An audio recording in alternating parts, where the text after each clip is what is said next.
और बड़ी खबर आ रही जम्मू से। आपको बता दें कि कटरा में फिर से बारिश शुरू हो गई है और जम्मू में वैष्णो देवी यात्रा एक बार फिर से रोक दी गई है। बाणगंगा से 10,000 श्रद्धालुओं को वापस भेजा गया है। 4 दिन बंद रहने के बाद आज सुबह वैष्णो देवी की यात्रा शुरू हुई थी, लेकिन फिलहाल अगली सूचना तक के लिए इस यात्रा को फिर से रोक दिया गया है। पवन शर्मा हमारे संवाददाता मौजूद है। पवन, आपसे हम जानना चाहेंगे कि सुबह तक तो खबरें ऐसी आ रही थी, मौसम विभाग भी कह रहा था कि मौसम फिलहाल ठीक है और अगले 24 घंटों में फिलहाल बारिश नहीं होगी, लेकिन अचानक से मौसम में फिर से तब्दीली वहां पर देखी जा रही, जिस वजह से यात्रा रुकी है। बिल्कुल, यहाँ पर अचानक बादल छाए थे। जम्मू प्रोविंस में कई इलाके ऐसे हैं, जैसे उधमपुर में सुबह बारिश हल्की हुई थी, लेकिन दोपहर को तेज बारिश होगी और कटरा में भी वहां पर तेज बारिश हुई है, जिसके चलते वैष्णो देवी की यात्रा को फिर रोक दिया गया है। और जो बाणगंगा में लोग गए हुए थे 10,000 के करीब, उनको वापस भेजा गया है और जितने यात्रु ऊपर चले गए थे उनको जिस जगह पर वो है वहीं पर उनको रुकने के लिए कहा गया है, क्योंकि हो सकता है कि बारिश के चलते लैंडस्लाइड हो जाए और यात्रा जो है बीच में यात्री फंस जाए। इसके लिए श्राइन बोर्ड ने फटाफट उनको वापस आने के लिए आदेश दिया और कई लोगों को वापस कटरा में लाया है। बिल्कुल, इसके अलावा क्या खबर है, अब आगे कब शुरू होगी, क्योंकि 4 दिन बाद अब दोबारा आज ही शुरू हुई थी यात्रा। बिल्कुल, अभी अगर आप रेलवे ट्रैक की बात करें तो रेलवे ट्रैक पे पूरी तरह पानी है, कई दरारें आ चुकी हैं, ट्रेन का पहुंचना मुश्किल है। और जो लोग कटरा में थे उनको श्राइन बोर्ड ने दर्शन करवाने के लिए यात्रा शुरू की थी, लेकिन वहां पर बारिश इतनी ज्यादा हो गई जिसके चलते यात्रा को रोकना पड़ा। और अभी श्राइन बोर्ड का यही कहना है कि फिलहाल मौसम खराब है, जब मौसम ठीक होगा तभी यात्रा को रवाना किया जाएगा। बहुत शुक्रिया पवन, नजर आप बना रखिए। हमारे संवाददाता पवन शर्मा बता रहे थे किस तरह का मौसम है वहां पे और किस तरीके से फिलहाल यात्रा को रोका गया है और तमाम जो यात्री रास्ते में फंसे या तो उन्हें वापस भेजा जा रहा है या फिर वहीं पर उन्हें रुकने के लिए कहा गया है। बहरहाल जम्मू कश्मीर आजादी के बाद से आई सबसे भयानक बाढ़ से दो चार हो रहा है। पूरा श्रीनगर पानी से लबरेज है। दक्षिण कश्मीर में करीब 2,500 गांव पूरी तरह से बाढ़ प्रभावित हैं, जबकि करीब 500 गांव जलमग्न हो चुके हैं। अब तक यहां 150 लोगों की बाढ़ और बारिश से मौत हो चुकी है। सेना ने अब तक करीब 15,000 लोगों को बचाया है। सरकार ने 200 नाव जम्मू कश्मीर भेजे हैं। इसके अलावा जम्मू श्रीनगर हाईवे पर 200 मीटर तक 2 जगह सड़क पूरी तरह से बह गई है। साथ ही बाढ़ की गंभीरता को देखते हुए नौसेना के कमांडो भी राहत बचाव में तैनात कर दिए गए हैं, जिन्होंने श्रीनगर सोपोर हाईवे पर हैगांव में 200 लोगों को सुरक्षित निकाला है। श्रीनगर में बाढ़ में फंसे लोग प्रशासन की अनदेखी की वजह से भी नाराज है। हमारे संवाददाता खालिद हुसैन बाढ़ से बेहाल लोगों से उन्होंने बात की। श्रीनगर का सैदा का इलाका जो अब पानी जहां पे आ रहा है, वहां पे स्थानीय लोग हैं जो खुद अपनी मदद कर रहे हैं। उनसे बात करते हैं। आपका नाम क्या है? मेरा नाम अल्ताफ है, मैं इधर सैदा कदल में रहता हूँ। अल्ताफ साहब, क्या हालत हो रही है? पानी कैसे आ रहा है? कैसे बचा रहे हैं खुद को? अभी तो चारों तरफ से पानी आ रहा है, पता ही नहीं है कहाँ से पानी आ रहा है। अभी तो इन्होंने कहा कि आंचार भी अभी डूब रहा है, तो वो तो पूरा पानी आएगा। करीबन आप एक स्टोरी अभी कवर हो गई है सबकी। तो अभी आप खुद देख रहे हो कि कैसे यहाँ शिकारा से जितने भी है रिहेबिलिटेशन हो रही है, बट लोकल पीपल्स। गवर्नमेंट का कोई साधन ही नहीं है, न तो गवर्नमेंट कहीं दिखती है। वो तो अपने घर में बैठा हुआ है, उमर तो उसको तो वहाँ वो वहीं से अपना जो प्रेस रिलीज है वो वहीं से जारी करता है।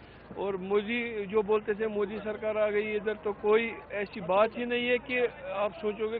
आप खुद देख रहे हो कि कैसे लोग अपनी जान बचा रहे हैं खुद। बहुत मुश्किल हो रही है कि रात से बहुत प्रॉब्लम हो रही है, क्योंकि अगर इन्फॉर्मेशन होती गवर्नमेंट की तरफ से कुछ ना कुछ कर सकते थे। अल्हम्दुलिल्लाह अभी भी अल्लाह का करम है, हमारे जवान पूरे बिखरे हुए हैं, वो आराम से काम कर रहे हैं जहाँ जहाँ अभी भी। बिल्कुल ये फिर अल्लाह का करम है यहाँ पर। और ऑलरेडी यहाँ पर बहुत से मकान डैमेज हो गए हैं। आप देख सकते हैं किस कदर नाराजगी है गवर्नमेंट से, क्योंकि ये इलाका जो है अब डूब रहा है। इस इलाके की अब इस वक्त रेस्क्यू की जरूरत है, क्योंकि यहाँ पर लोग जो फंसे हैं उनको जिंदा निकाला जा सकता है। और जब अगर पानी यहाँ जवाहरनगर या नटीपोरा की तरह आ गया तो तब रेस्क्यू भी शायद मुश्किल हो जाता है। लेकिन इनिशियल स्टेज में अगर रेस्क्यू ऑपरेशन शुरू होता है तो जानी नुकसान जो है बहुत कम होता है। और ज़रूरत है कि ये ऐसे एरियाज में जो कश्मीर के हैं जहाँ अब जो डूब रहे हैं वहाँ लोगों की मदद की जाए, वहाँ उन्हें सही सलामत सुरक्षित जगहों पर पहुँचाया जाए। खालिद हुसैन, श्रीनगर, IBN 7। श्रीनगर में बारिश तो थम चुकी है, लेकिन बाढ़ के जख्म अभी तक टीस रहे हैं। घरों में बाढ़ का पानी घुसा हुआ है। लोग जान बचाने के लिए अपने घर छोड़कर सुरक्षित ठिकानों की तरफ शरण ले रहे हैं। हमारे संवाददाता खालिद हुसैन ऐसे ही लोगों के पास पहुंचे, इस तरह के इलाके का जायजा लिया और बता रहे हैं कि किस तरीके से लोग मजबूर हैं अपना घर बार छोड़कर पलायन करने के लिए। सैदा कदल इलाके का एक पॉश मकान है, आप देख सकते हैं दरवाज़ा खुला है, वीरान पड़ा ये मकान है, मोटरसाइकिल पड़ा हुआ है, उस मोटरसाइकिल का लगभग सारा हिस्सा जो है पानी के अंदर है। और इस मकान के अंदर जो ये इस पूरा मकान जो है आधे एक मंजिल तक चला गया है। यहाँ पे इस मकान के अंदर हम देखें, हम इसके द्वार तक पहुँच गए हैं। यहाँ पर ये हम अंदर घुसे इसके अंदर। यहाँ पर आप देख सकते हैं कैसे ये निचला मंजिल इनका, मुझे लगता है कि एक शोरूम का मंजिल रहा है इनका, क्योंकि इस इलाके में ज़्यादा शॉल्स का बिजनेस होता है। इस तरफ अगर हम देख सकें इसको, ये दरवाज़ा पूरा बंद है। हम अंदर घुसते हैं इसके अंदर। ये देखिए, ये सोफ़ा सेट ये सारा इनका माल जो है बिखर गया है, तबाह हो गया है। ये खूबसूरत शोरूम इनका, ये जो इनका माल है, ये कालीन बनाने के काम आता है, शॉल्स बनाने के काम आता है, लेकिन सब कुछ छोड़ छाड़ के अपना सारा संपत्ति छोड़ के एक ही फिक्र, एक ही चिंता कि जान कैसे बचाएं। ये श्रीनगर का हाल है। ये आप इन पिक्चर्स के जरिए हम दिखा सकते हैं कि क्या त्रासदी आई है, क्या तबाही हुई है श्रीनगर में। यहाँ से ये देखिए करीबन एक मंजिल के तीसरे स्टेप तक पानी है। अब हम इसके ऊपर जाते हैं देखने के लिए कि आखिर ऊपर क्या हाल है। शोरूम का जो है सारा इनका जो माल है वो बिखर गया है पूरा सा। यहाँ पे सारे इनके जो कीमती सामान हैं वो बिखर गए हैं। ये एकदम तबाही मच गई है यहाँ पर श्रीनगर में जो पानी आया है। और इस तबाही से बचने के लिए सिर्फ दुआओं का सहारा लिया जा रहा है। हालांकि प्रशासन का रेस्क्यू ऑपरेशन जो है वो चल रहा है। कई लाख लोग जो हैं वो फंसे हुए हैं वहाँ पर, और वहाँ पे जल स्तर लगातार जो है झेलम नदी का वो बढ़ता जा रहा है। ये आलम है इस वक्त श्रीनगर का, श्रीनगर के इन खूबसूरत मकानों का। जहाँ कभी खुशियाँ होती थी वहाँ अब इस वक्त जो है ये कहर देखने को मिल रहा है। सब कुछ छोड़ छाड़ के ये लोग जो है एक ही बात चाहते हैं कि बस किसी तरह से ये लोग अपनी जान बचा पाएं, और गुहार लगा रहे हैं कि हमें मदद कीजिए, हमें हमारी जान बचाइए। कैमरा पर्सन अली मोहम्मद के साथ खालिद हुसैन, श्रीनगर, IVN 7। तो कश्मीर की राजधानी श्रीनगर में हर तरफ पानी ही पानी है। शहर की तमाम मुख्य सड़कों पर पानी आने से सभी रास्ते तकरीबन बंद हो गए हैं। प्रशासन भी लोगों की कोई मदद नहीं कर रहा है, जिससे लोगों में सरकार और प्रशासन के प्रति काफी ज्यादा गुस्सा है। इसका गुस्सा है कि यहाँ पर इनकी सुध लेने के लिए अभी तक कोई नहीं पहुंचा है। ये लोग आपस में एक दूसरे की मदद कर रहे हैं। जो यहाँ पर जिसके पास यहाँ पर किश्ती है वो अपनी किश्ती यहाँ पर लेकर आया हुआ है, लोगों को पहले अपना सामान निकाल रहा है, फिर लोगों की मदद कर रहे हैं। इस तरीके से जो है ये लोग यहाँ से ऊपरले इलाकों में जाने की कोशिश कर रहे हैं, क्योंकि श्रीनगर का काफ़ी कम ऐसा इलाका बचा है जो सूखा है। नहीं तो लगातार आप ये देख सकते हैं ये सड़क है, ये मुख्य मार्ग है, लेकिन इसके ऊपर भी पूरा पानी आ चुका है। ये सड़क है, सड़क के ऊपर किश्तियाँ चल रही हैं। आप हालत का अंदाज़ा लगा सकते हैं कि लोगों को सिर्फ एक ही बात का गुस्सा है कि यहाँ पर सरकार की तरफ से जो लोकल यहाँ पर एडमिनिस्ट्रेशन है उसकी तरफ से कोई मदद नहीं आ रही है। और हालात जो है काफ़ी बदतर हो जाएंगे अगर पानी इसी तरह से बढ़ता गया और रेस्क्यू जो है वो धीमी रफ्तार से चलता रहा। श्रवण बलाने के साथ अमित चौधरी, श्रीनगर, IVN 7। और श्रीनगर में स्थानीय लोगों का तो और भी बुरा हाल है, लेकिन यहाँ पर घूमने आए सैलानियों को भी भारी दिक्कतों का सामना करना पड़ रहा है। ऐसे कुछ सैलानियों से बात की हमारे साथ अमित चौधरी ने। मैं इस वक्त हजरत बल दरगाह के पास हूँ और पीछे पानी भर चुका है पूरे इलाके में। ये डल झील का इलाका है पीछे पूरा, और यहाँ पर लोग अपने तौर पर जो है राहत कार्य चलाए हुए हैं। सरकार की तरफ से यहाँ पर फिलहाल कुछ नहीं किया गया है।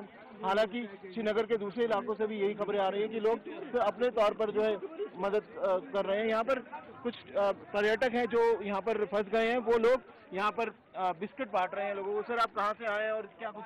जी, हम लोग हैदराबाद से आए हैं। यहाँ पे 7 दिन हो गए हम लोग फर्स्ट को आए हैं जब से पानी है यहाँ पे, और कुछ नहीं हो रहा है। हुकूमत की तरफ से रिलीफ नहीं है यहाँ पे, लोग भूखे मर रहे हैं। आप लोग आ सक रहे हैं, लेकिन हुकूमत यहाँ पर कोई नहीं आ रही है। कम से कम कल रात में अगर यहाँ पर रेड अलर्ट करते तो ये लोग अब जो परेशान है कल रात ही में निकल जाते ये लोग। कोई आने वाला नहीं है, कोई गवर्नमेंट की तरफ से कोई रिलीफ नहीं है, कोई मदद करने वाला ही नहीं है। ये लोग सिर्फ एक दूसरे की अपनी मदद कर ले रहे हैं।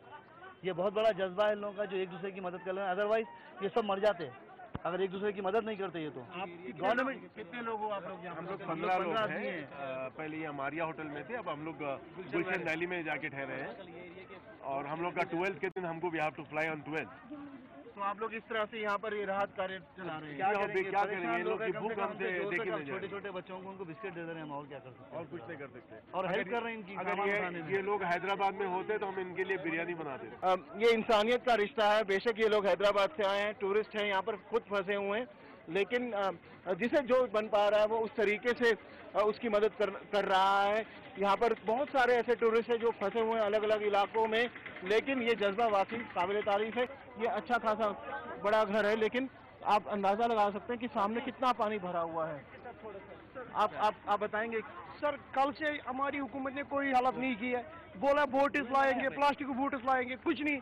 बाहर उधर वहाँ पे जो देखते हो ये जो आप पानी देखते हो उसके पार बच्चे फंसे हुए, कोई कुछ ही हालत नहीं हो रहा है। गवर्नमेंट कभी नहीं हम यहाँ पे हालत कभी नहीं किया। कल से हम डूबे जा रहे हैं। आज तक हमने किसी गवर्नमेंट के किसी हुक्म को नहीं देखा, यहाँ पे किसी की हुक्म को नहीं देखा। मोदी साहब बोलता था कल 5000 बोट आ रहा है, वो क्या है? पुलिस ने भी कुछ नहीं किया। ना पुलिस मदद कर रहे हैं लोगों का, कुछ नहीं यहाँ मदद हुआ। सिविलियन ने मदद किया और कोई नहीं हुआ है, वो हमारा हेल्प क्या करेगा? और देखो जम्मू में क्या किया, हेलीकॉप्टर में इंसानों को लिया, यहाँ पे कुछ यहाँ पे क्या आया? हमारे बच्चे फंसे हुए, दो मुस्लिम में कोई नहीं आया। ऑपरेशन हुआ है। और प्रशासन की मदद की आस देख रहे लोग अब खुद ही अपनी मदद कर रहे हैं। स्थानीय नौजवान सड़कों पर उतरकर बाढ़ में फंसे लोगों की मदद कर रहे हैं। उनसे बात की हमारे संवाददाता खालिद ने।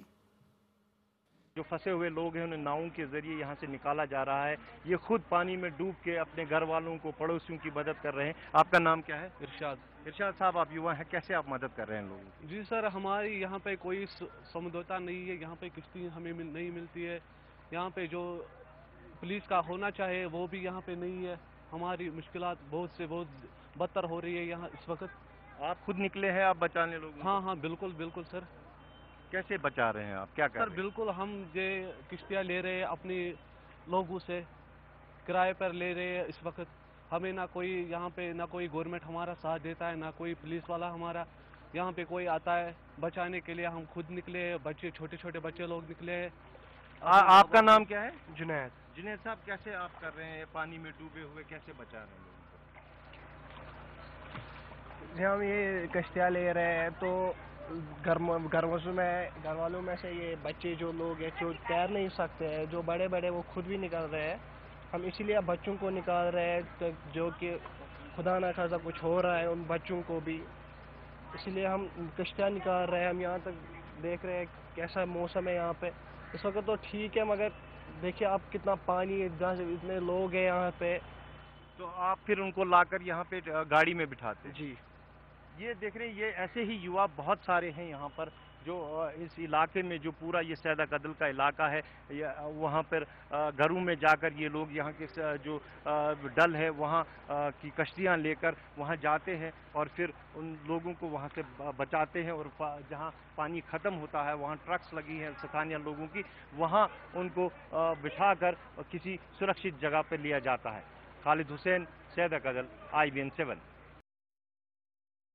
और वहीं जम्मू में रहने वाले कई बच्चे कश्मीर की बाढ़ में फंसे हुए हैं। ये बच्चे स्पोर्ट्स टूर पर कश्मीर गए थे, लेकिन बाढ़ की वजह से वहीं पर फंसे हुए हैं। अपने बच्चों की तलाश में जुटे घर वालों का रो रो कर बुरा हाल है। उनका कहना है कि पिछले 3 दिन से बच्चे हॉस्टल में फंसे हुए हैं और उनके पास खाने के लिए भी कुछ नहीं। घर वालों की मांग है कि सरकार उनके बच्चों को हेलीकॉप्टर के जरिए जम्मू लाए। नाराज लोगों ने तवी नदी के पुल पर प्रदर्शन भी किया। वो बोल रहे हैं, जो बोटिंग वाले जा रहे हैं उनको बोलते हैं भैया हमें भी ले लो, पैसे ले लो। वो उल्टा बोल रहे हैं हमारे बच्चों को, हमसे पैसे ले लो आप। मुसलमानों को उठाते हैं, उनको उठाते हैं, हमारे बच्चों को, हमारे जम्मू के लोगों से वो पार्शलिटी कर रहे हैं। हमारे बच्चे 3 दिन से भूखे हैं, हमारे बच्चों ने खाना भी नहीं खाया। हम आगे हाथ जोड़ते हैं, हमारे बच्चे को जम्मू लाओ एक बार।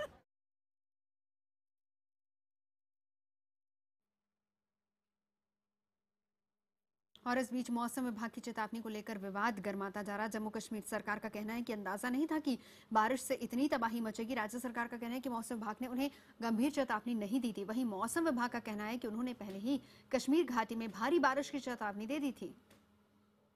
The warning for J&K state have rainfall were issued by national center as well as local center at Srinagar. The precise warnings are always issued by local centers, and our office at Srinagar has even conducted video conference through the office of the Relief Commissioner Srinagar to communicate the warning to district authorities. So there were. By when were these warnings issued? The warnings issued on daily basis. It is not. They are not issued on one day and then not. Their warnings are issued on a daily basis. We started warning issuing for J&K from 2nd September. और वहीं केंद्रीय गृह मंत्री राजनाथ सिंह का कहना है कि मौसम विभाग ने पहले ही कश्मीर में भारी बारिश की चेतावनी दे दी थी, लेकिन किसी को यह अंदाजा नहीं था कि हालात इतने ज्यादा बिगड़ जाएंगे। से बारिश की सूचना तो इसके पहले दी थी, मेट्रोलॉजिकल डिपार्टमेंट ने भी इसको फोरकास्ट किया था पहले, लेकिन होता है कभी कभी। इतनी जोर की बारिश पड़ी ये नहीं पता था सर। सेंट्रल वाटर इतनी जो प्रकृति के हादसों के बारे में फोरकास्ट करना ये कोई बहुत आसान काम नहीं होता।